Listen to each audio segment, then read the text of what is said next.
5 matchs de la fin. Le reste, tu t'en fous, là. L'idée, c'est que si t'as un match du G1, mettons du tournoi, mais la veille, tu vas avoir un match en double ou un match en triple des 2 personnes qui vont s'affronter. Avec leur faction. Faction contre faction, ils vont se battre contre. Puis là, ça veut dire, demain, tu vas voir ce qui va arriver. En gros, c'est un build-up simple comme ça qu'ils font. Mais t'es pas obligé de le regarder. Moi, je l'ai pas regardé cette année parce qu'il y avait trop de matchs que je voulais voir. Fait que je me limitais à 5 matchs par jour. Mais c'est quand même 24 shows, je pense, à faire de même. Fait que c'est quand même long. Mais à 5 matchs, c'est 1h30, t'as fini. C'est pas si pire. Puis tu sais, disons que à regarder des matchs 4, 5 étoiles à tous les soirs, tu te fais pas chier. Il y a ça aussi. Fait que c'est un peu ça, mais justement pour revenir avec justement Omega, c'était ça, c'est que lui, dans son histoire, c'est qu'il explique un peu qu'est-ce qu'il a fait de son parcours d'indépendant à la WWE, est allé à la pas à NXT, c'est juste avant NXT, à la Florida Championship Wrestling, là. Et puis après ça, il a juste quitté, il est retourné, puis finalement il est allé au Japon, puis il a créé le personnage du cleaner. Mais il effleure un peu sa carrière. Si on la connaît, oui, on sait plus de détails. Parce que moi, j'avoue que j'ai appris des choses, mais je savais plus d'affaires que j'en ai appris. Mais j'ai appris des détails quand même intéressants. Parce que l'idée est basée sur son équipe. Sur les Golden Lovers. Qui est son équipe avec Kota Ibushi.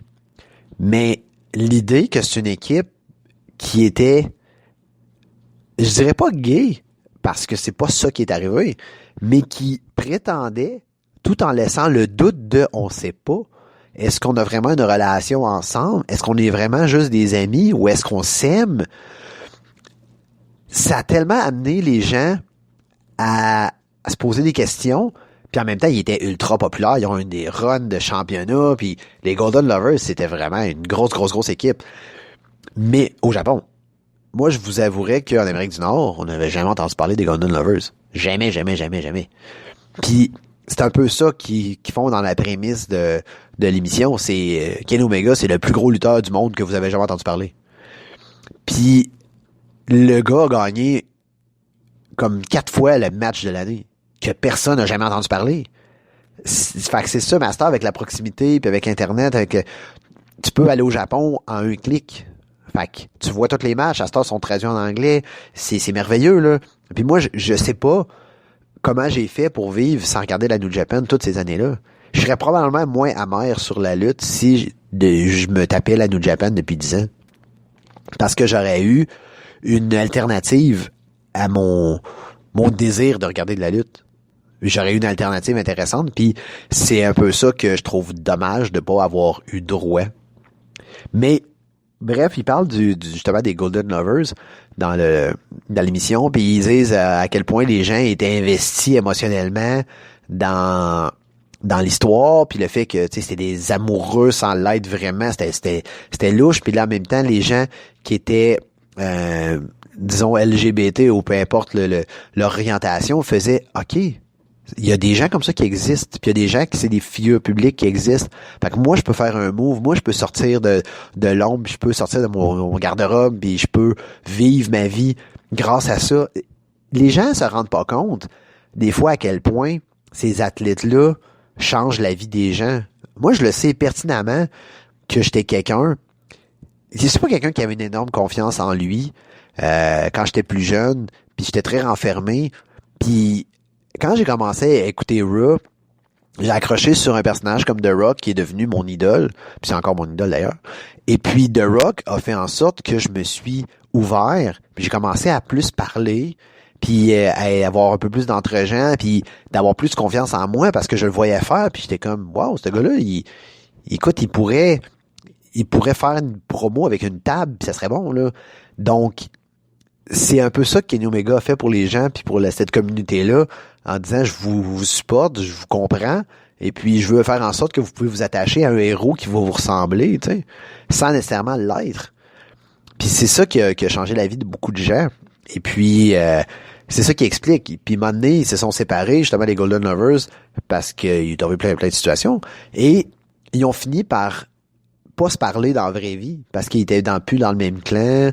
Fait que là, ils sont plus parlés, puis pendant comme 2-3 ans, puis à un moment donné, t'es meilleurs amis, tu te tiens tout le temps avec. tu quittes la personne, ça bouillonne, puis ils ont fini par faire, OK, on va faire une histoire qu'on se réunit. Et dans le film, on voit la scène où est-ce qu'ils se réunissent. Et c'est vraiment là une scène de ils se font un câlin à la fin. Puis ça dure 2 minutes à peu près. Toute l'idée. Les gens dans la foule pleurent. Littéralement. Parce que c'est trop d'émotions. Puis les Kenny Omega et Kota Ibushi ont dit dans l'entrevue, on s'est fait un câlin et on s'est mis à pleurer. Pour vrai. Parce que c'était trop d'émotions. C'était trop gros, c'était trop vrai. Puis c'était un peu ça l'idée. C'est que tu veux arriver avec la lutte, c'est vrai. Puis je sais qu'il y a une fédération, ironiquement à Montréal, qui s'appelle La Lutte, c'est vrai. Puis je trouve ça drôle, mais je sais pas si ils prennent en considération cet aspect-là. Il faut que tu amènes les gens sur une ride émotive, puis des hauts, puis des bas, puis il est arrivé ça, c'est plate, il est arrivé ça, ça c'est le fun. Je suis content pour lui, je suis triste, qu'est-ce qui va arriver? C'est ça faut que tu fasses. C'est le genre de situation que tu vas vivre, puis tu vas dire, wow, tu m'as amené sur une montagne russe d'émotions, c'est ça que je voulais vivre, c'est ça que j'avais besoin. Puis, quand je regarde ce qui se fait comme produit maintenant, ma montagne russe d'émotions, je la trouve avec la All Elite. C'est là que je la trouve. Je la trouve pas ailleurs. Puis avec la New Japan. J'avoue que la New Japan, quand que tu sais que tu vas avoir un match de Kazuchika Okada, tu sais que ça va être une montagne russe. Puis c'est correct. Puis c'est le fun, puis ça fait du bien. Parce que il faut que t'en aies. Puis c'est pour ça que je me suis dit cette année, quand j'ai regardé Wrestle Kingdom, qui était en 2 soirs, je me suis dit, ouf, c'est une grosse carte. C'est 2 cartes de 8-9 matchs. C'est lourd. Mais quand la montagne russe, elle part du quai, puis elle s'en va, c'est long avant qu'elle revienne parce que il y a tellement d'affaires qui se passent, puis il y a tellement d'investissements, puis les gars, ils donnent tout ce qu'ils ont, puis tu peux pas arriver puis regarder le spectacle puis te dire oh, c'est pas vrai. C'est impossible. C'est impossible. Parce que ils sont là comme si leur vie en dépendait. Puis leur vie en dépend, justement. Parce que ils reviennent à la prémisse que j'ai dit au début. Ils veulent gagner. Puis c'est important. Puis c'est la chose la plus importante qu'ils ont à penser dans ce match-là. C'est moi, je veux gagner. Puis qu'est-ce qui arrive si je gagne pas? Je suis dans la marde. Donc, c'est ça qui t'amène à aimer ce sport-là. Parce que moi, j'ai pas peur de l'appeler un sport. J'ai vraiment pas peur. Il y a du monde qui font le divertissement sportif, entertainment. Non. C'est un sport. Puis c'est un sport de contact. Puis un sport difficile. Mais c'est tellement gratifiant. Je veux dire, pourquoi ça serait différent du hockey ou du football? Quand tu gagnes un match, t'es content. T'as de l'émotion pure. Quand la personne a gagné le match, elle est contente. OK, quand elle gagne une ceinture, elle est encore plus contente. Mais tu peux pas gagner un match, te lever et t'en aller. Si t'es un méchant puis tu fais un squash, oui, ça je comprends, mais ça fait partie de l'image que tu veux projeter. Ça, c'est différent un peu. Mais un face qui gagne un match, ça devrait être le plus beau moment de sa vie. Tous les jours. Moi, je regarde une situation, puis je sais pas si j'en ai déjà parlé à l'émission, mais je vais en parler là comme ça. Moi, j'aime beaucoup jouer au hockey. Et puis, je suis pas un super joueur de hockey. Je suis correct, là. Mais quand je joue dans une ligue, tu sais, une ligue avec des points là où ça compte, là, chaque but que je vais scorer, je vais célébrer. Pas en me piquant les murs, là, mais je vais célébrer avec un yeah, puis je vais être content. Pourquoi? Parce que c'est peut-être le dernier but que je compte de ma vie. Puis, c'est important d'être content. Puis, je pense que dans la vie en général, c'est important d'être heureux quand il arrive de quoi de le fun. Puis c'est important d'être triste quand il arrive de quoi de triste. Parce que si on renfrogne toutes nos émotions, puis on les sort jamais, à un moment donné, t'accumules, puis t'exploses. Puis c'est pas bon pour les gens qui sont dans ton entourage non plus. C'est pas bon de pas s'exprimer, puis ça crée plein de problèmes, puis ça crée des dépressions, puis ça crée plein de choses. Donc, je pense que de trouver des moyens pour canaliser ces émotions-là, les extérioriser, pour faire en sorte qu'on peut bien vivre, puis être heureux, puis être soulagé, souvent de faire « Ah, ça me pesait, il aurait fallu que j'en parle », ou « C'était trop pour moi ». Ben, je pense que c'est une belle façon de le canaliser. Moi, j'aime ça comme ça. J'aime ça pouvoir être heureux puis être triste sans me dire « Ah, les gens vont me juger ». Non, je suis devant ma télé, je regarde ça. Puis c'est comme si je regarde un film triste. Il y a des gens qui vont regarder le Notebook 20 fois puis vont pleurer les 20 fois parce que c'est triste.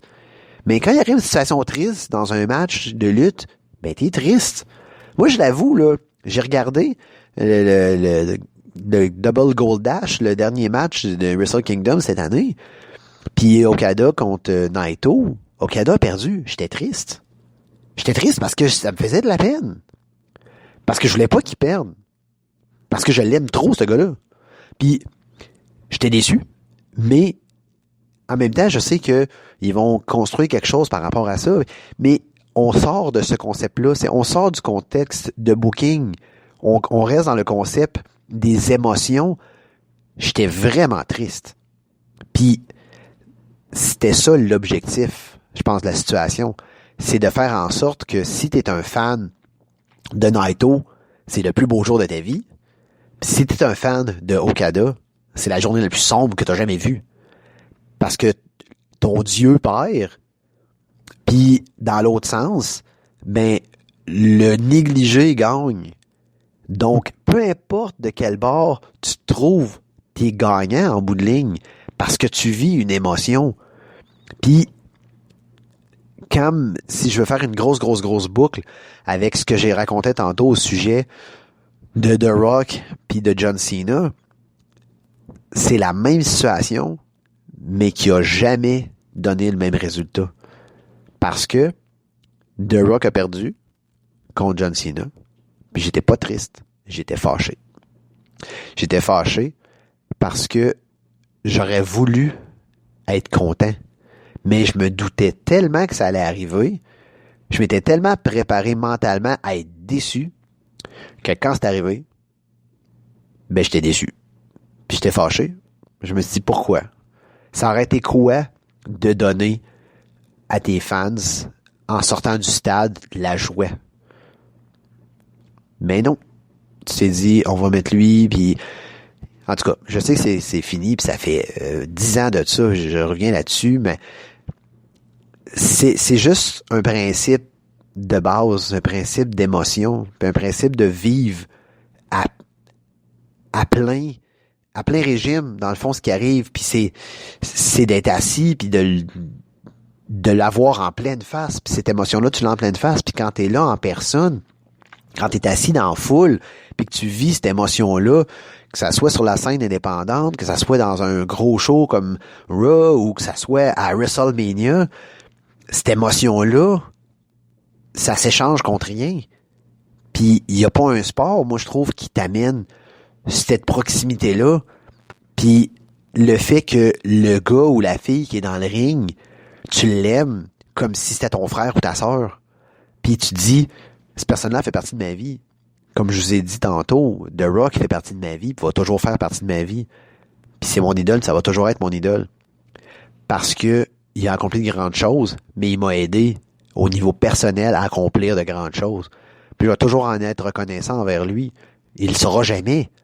Mais ce gars-là, ça a été pour moi ce que Kenny Omega a été pour plusieurs personnes. Puis qu'Okada l'est sûrement pour plusieurs personnes au Japon aussi, ou à travers le monde. C'est des exemples à suivre. Puis c'est des exemples de gens qui réussissent bien parce qu'ils croient en ce qu'ils valent, puis ils croient en leurs valeurs, puis ils croient en eux. Puis s'ils croient en eux, tu vas croire en eux. C'est ça des superstars. Puis je suis content que ces gens-là existent, puis ces gens-là fassent partie de ma vie. Puis qu'ils puissent m'amener à être une meilleure personne aussi en bout de ligne. Donc, je vais terminer là-dessus parce que je vais devenir un peu trop émotif. Et j'espère que ça vous a plu, ces deux parties d'émission. On est allé un peu plus intime dans la deuxième partie, puis c'est correct, je trouve ça plaisant aussi. Donc, on va essayer d'être un petit peu plus fréquemment avec vous. Là, la pause est terminée. Je vais essayer d'avoir des choses à dire plus régulièrement. Puis si j'ai rien à dire, ben au pire je m'installerai avec vous puis je vous jaserai ça de même puis on aura du